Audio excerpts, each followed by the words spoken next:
Hello everyone, मैं AP Singh आपका स्वागत करता हूं अपने YouTube channel APS study zone पर।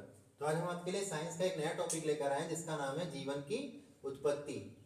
तो इसमें कुछ जीवन की उत्पत्ति के बारे में अलग अलग वैज्ञानिकों के द्वारा अलग अलग मत दिए गए, तो उनके आधार पर अलग अलग परिकल्पनाएं जो बताई गई उनको हम लोग यहाँ पर देखते हैं। जैसे स्वतः जननवाद सबसे पहले आया था। स्वतः जननवाद के अंतर्गत बताया गया कि जो जीव हैं वो स्वयं ही उत्पन्न हो गए, यानी जीवों में जो जनन की प्रक्रिया थी वो स्वयं ही हो गई थी और अपने आप क्या हुआ, धीरे धीरे जीव विकसित होते चले गए। क्लियर है। जिसके अंतर्गत एक ये भी सिद्धांत, एक ये भी थ्योरी बताई गई थी कि जो जीव होते थे उनकी उत्पत्ति इस प्रकार से हुई थी कि जैसे पसीने से भीगी हुई शर्ट को अगर अनाज के गोदाम में रख दिया जाता है तो वहां पे चूहे उत्पन्न हो जाते हैं। हालांकि इस सिद्धांत को कुछ समय बाद क्या कर दिया गया था, गलत ठहरा दिया गया था। क्लियर है। लेकिन फिर भी हम लोग स्वतः जननवाद के अंतर्गत इसको ध्यान रखते हैं। फिर आता है ब्रह्मांडवाद। ब्रह्मांडवाद मतलब क्या, तो ब्रह्मांड के बारे में बताया गया इस परिकल्पना के अंतर्गत। ब्रह्मांड क्या होता है, ऊर्जा के अस्तित्वमान स्वरूप को ही हम लोग कहते हैं क्या, ब्रह्मांड कह देते हैं। क्या कहते हैं, ऊर्जा के अस्तित्वमान स्वरूप को ही ब्रह्मांड के नाम से हम लोग जानते हैं। अगर शॉर्टकट में देखें ब्रह्मांड, तो ब्रह्मांड को ऐसे समझ सकते हैं कि निकाय प्लस परिवेश इक्वल टू ब्रह्मांड होता है। क्या होता है, निकाय प्लस परिवेश इक्वल टू ब्रह्मांड होता है। क्लियर है, इसको हम लोग जान सकते हैं। फिर आता है विशिष्ट सृष्टिवाद। विशिष्ट सृष्टिवाद के अंतर्गत कुछ विशिष्ट खोजें की गई या कुछ विशिष्ट तरीके बताए गए जिसके द्वारा क्या होगा, सृष्टि के निर्माण के बारे में बताया गया है।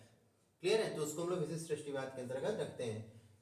जैसे इसमें कई सारे ये भी बताया कि कौन कौन से जीवों की उत्पत्ति हुई है ना, तो इस तरह से काल्पनिक कथाओं के द्वारा या काल्पनिक चीजों के द्वारा भी बताया गया कि कैसे कैसे सृष्टि का निर्माण हुआ। फिर प्रलयवाद। प्रलयवाद का मतलब ऐसी परिकल्पना बताएगी जिसमें ये बताया गया कि जो जीव उत्पन्न हुआ है उसका नष्ट होना भी क्या है, अनिवार्य है, यानी जो उत्पन्न हुआ है वो नष्ट होगा। क्लियर है। तो ये सब चीजें प्रलय, इसमें प्रलय से संबंधित इन चीजों को बताएगा कि प्रलय जो आएगी उससे क्या हो जाएगा, धीरे धीरे चीजें नष्ट हो जाएगी। प्रलय मतलब यही हो जाएगा कि जैसे जो जीव उत्पन्न हो उसका क्या हो जाएगा, नष्ट होना क्या रहेगा, तय रहेगा। क्लियर है। अब इसमें हालांकि कुछ जो सबसे ज्यादा बढ़िया देखा जाता है उसमें आपका आता है जीव जननवाद। जीव जननवाद के अंतर्गत क्या होता है, जो जीव जो होते हैं वो जनन जो प्रक्रिया करते हैं उसके द्वारा या कैसे वो सर्वाइव कर सकते हैं, वो सब चीजों के बारे में इस परिकल्पना के अंदर बताया गया। हालांकि इसमें भी कई सारे मत थे, है ना। तो जो पहला मत इसमें हम बता रहे हैं उसका क्या नाम है, फ्रांसिस्को रेड्डी के द्वारा बताया गया। फ्रांसिस्को रेड्डी नाम के वैज्ञानिक ने बताया। इन्होंने एक प्रयोग किया, कैसे, इन्होंने 3 जार दिए। क्लियर है, क्या किया, 3 जार लिए। पहले जार में इन्होंने मांस रखा, दूसरे जार में मांस का टुकड़ा रखा, तीसरे में भी मांस का टुकड़ा रखा। पहले जार को इन्होंने खुला छोड़ दिया। जब खुला छोड़ दिया, देखा कि जो खुला छोटा रहेगा तो उसमें क्या हो जाएगा कि आपका जो मक्खियां वगैरह होंगी वो क्या हो जाएंगी, अट्रैक्ट हो जाएंगी। क्लियर है। तो मक्खियां जब अट्रैक्ट हो जाएंगी, यहाँ पे खुला को हम लोग लिख सकते हैं, यहाँ पे खुला जार था ये। ठीक है, कैसा जार था ये, खुला। क्लियर।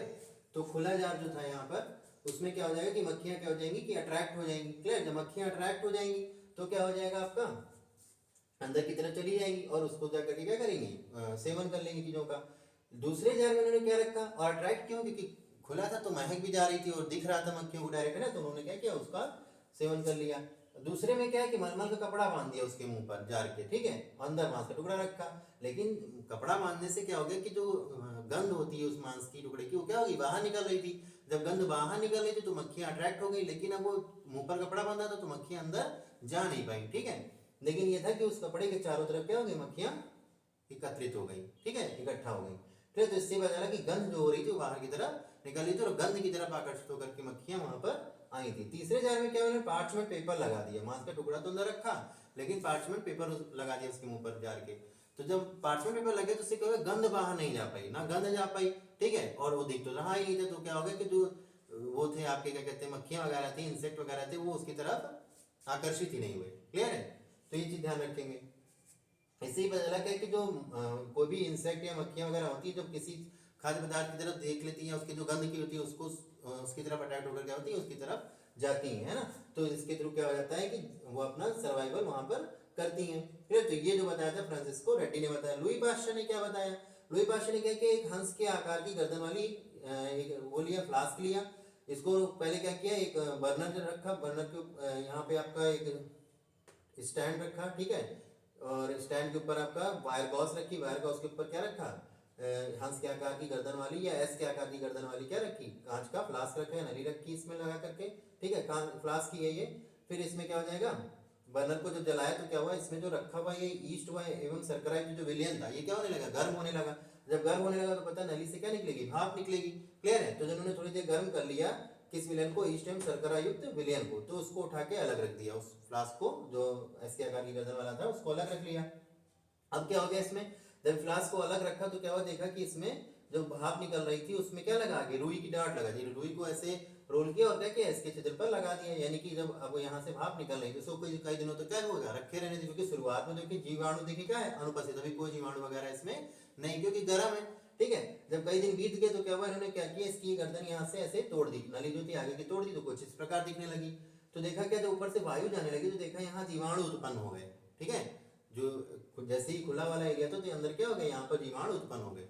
तो ये क्या होगा कि जो ऑक्सीजन थी वो क्या थी, सबसे ज्यादा उपयुक्त थी किसके लिए, जीवन को सुचारू ढंग से चलाने के लिए। क्लियर। तो जीवाणु की जो उत्पत्ति हुई थी उसके बारे में बताया क्या उन्होंने, लुई पाश्चर ने अपने इस प्रयोग के द्वारा बताया। हालांकि जीवाणु शब्द जो सबसे पहले जीवाणु की जो खोज की गई थी वो एंटोनी व लीवेनहॉक के द्वारा की गई थी।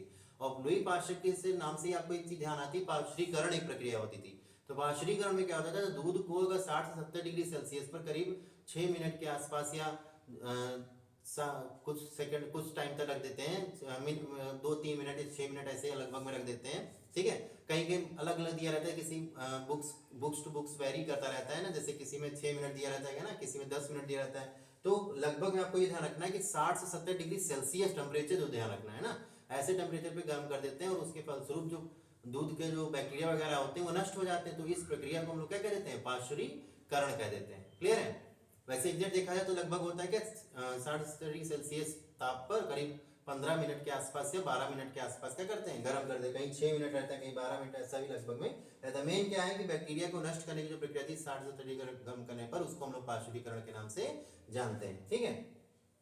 अच्छा, फिर क्या था, आधुनिक परिकल्पना। आधुनिक परिकल्पना का प्रकृतिवाद, यानी जो आधुनिक परिकल्पना, आधुनिक जो थ्योरी आई थी उसमें प्रकृतिवाद कैसे बताया गया, तो उसमें 8 चरण थे। इसको लय के पुराण थ्योरी के नाम से जानते हैं, या ओबेरिन सिद्धांत के नाम से भी हम लोग इसको जानते हैं, ठीक है। ओबेरिन सिद्धांत ने क्या बताया कि पहली अवस्था जो इसकी होती थी जीवों के जननवाद में, उसमें क्या होता था कि परमाणु जो थे वो अवस्था थी, परमाणु सबसे पहले हुई थी। तो परमाणु क्या होता था, आपको पता ही, सबसे छोटा कण माना जाता था, है ना। तो अणु, फिर उसके बाद दूसरी अवस्था, नहीं तो दो या दो से अधिक परमाणु अवस्था मिल जाएंगी तो अणु की अवस्था उत्पन्न होगी, तो अणु बन जाते थे। यहाँ कार्बनिक यौगिक का निर्माण, यानी जब धीरे धीरे अवस्थाएं बढ़ती थी फिर कार्बनिक यौगिक, कार्बन क्रिया करता है यौगिक से, तो कार्बनिक यौगिक का निर्माण होता है। कार्बनिक यौगिक का पता है ऊर्जा के मुख्य स्रोतों में अंतर्गत आते हैं, है ना। फिर जटिल कार्बनिक अणुओं का निर्माण, अब क्या होता है, कार्बनिक यौगिक बन जाएंगे तो उसके फिर जब धीरे धीरे बनते रहेंगे तो उसमें जटिल अवस्था उत्पन्न हो जाएगी, जटिल कार्बनिक अणुओं का निर्माण होने लगेगा, स्थायित्व होने लगेगा और ज्यादा रहने लगेगा। फिर कोलाइड्स, कोएसरवेट्स एवं वैयक्तिकता। कोलाइड्स क्या होता है, तो आपको पता है कि वे सभी कण जो क्या करते हैं, किसी पारदर्शी विलयन को अपारदर्शी विलयन में कन्वर्ट कर देते हैं, तो कोलाइड्स कहलाते हैं। क्लियर हो, जो विलयन होता है वो कोलाइडी विलयन कहलाता था, है ना। तो जो कोलाइड्स होते हैं ये भी क्या करते हैं, जननवाद के अंतर्गत आते हैं। फिर कोएसरवेट्स होते हैं, कोएसरवेट्स कहते हैं वसा की गोलीकार आकृतियां होती हैं जो कि क्या करती हैं, जननवाद को, जनन की प्रक्रिया को या जीवों की उत्पत्ति को आगे की तरफ बढ़ाने में सहायता करती है। एवं वैयक्तिकता, वैयक्तिकता से क्या मतलब था कि जो एक किसी इंडिविजुअल्स के लिए ज्यादातर होती है, यानी किसी एक प्रजाति में ज्यादातर कॉमन रूप में दिखता है, ठीक है। आदि कोशिकाओं का, आदि शब्द का मतलब ही क्या होता है, पुराना, यानी जो आदि कोशिकाएं, यानी पुरानी कोशिकाएं, उनसे भी क्या होगा, संश्लेषण के द्वारा क्या सकता है, नए जीवों की उत्पत्ति की जा सकती है। फिर कहता है स्वपोषण, क्योंकि स्वपोषण क्या होता है कि स्वपोषण वो प्रक्रिया होती है जिसमें क्या होता है, जैसे पेड़ पौधे करते हैं स्वपोषण, यानी अपना जो पोषण क्या करते हो, स्वयं प्राप्त कर लेते हो, क्या कहेंगे, वे वह प्रक्रिया जिससे पोषण स्वयं प्राप्त किया जा सकता है उसको स्वपोषण कहते हैं। स्वपोषण के द्वारा भी क्या होती थी, जीवों की उत्पत्तियां हुआ करती हैं, ठीक है।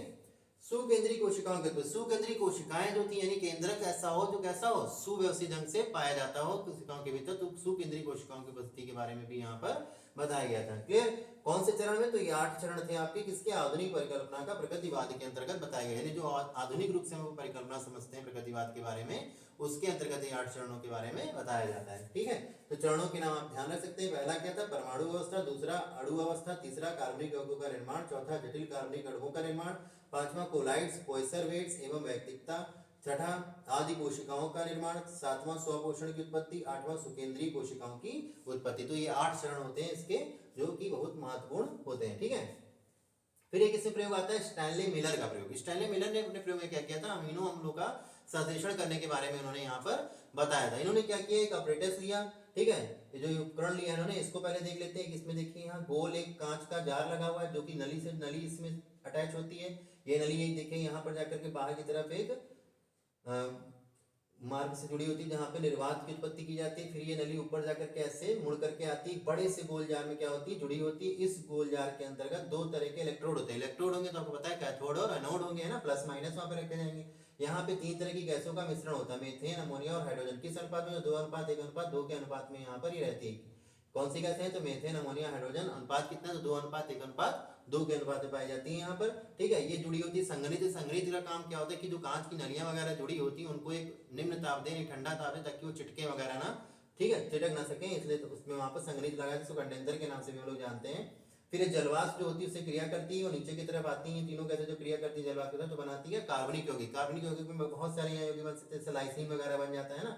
इन्हीं को हम अमीनो अम्ल के नाम से जानते हैं। अमीनो अम्ल का संरक्षण करना ही इनका प्रयोग क्या था, बताया गया, इनके प्रयोग के अंतर्गत बताया गया था। हुआ कैसे, तो यहाँ देखिए सबसे पहले इस जार में क्या था, उबलता हुआ जल रखा गया। इतनी जल यहाँ पर उबलता रहा। जब जल उबालेंगे तो आपको पता है ऑब्वियस सी बात है, क्या होगा उसमें से वाष्प निकलेगी, नहीं, जल वाष्प बनेगी।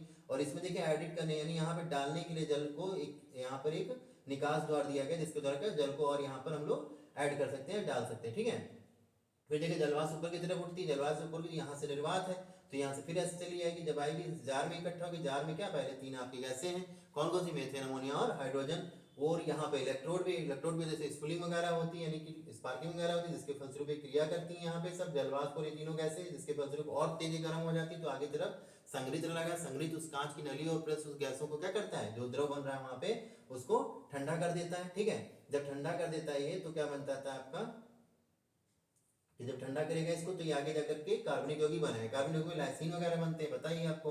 और इन्हीं को अमीनो अम्ल के नाम से हम लोग जानते हैं। इस प्रयोग में, स्टैनले मिलर का जो प्रयोग है, इसमें अमीनो अम्ल के संश्लेषण के बारे में, नाइट्रोजनी जो यौगिक होते हैं उनके बारे में यहाँ पर बताया गया था। क्लियर है, जो कि ऊर्जा का क्या होते हैं, प्रमुख स्रोत के रूप में जाने जाते थे। ठीक है, जाने जाते हैं।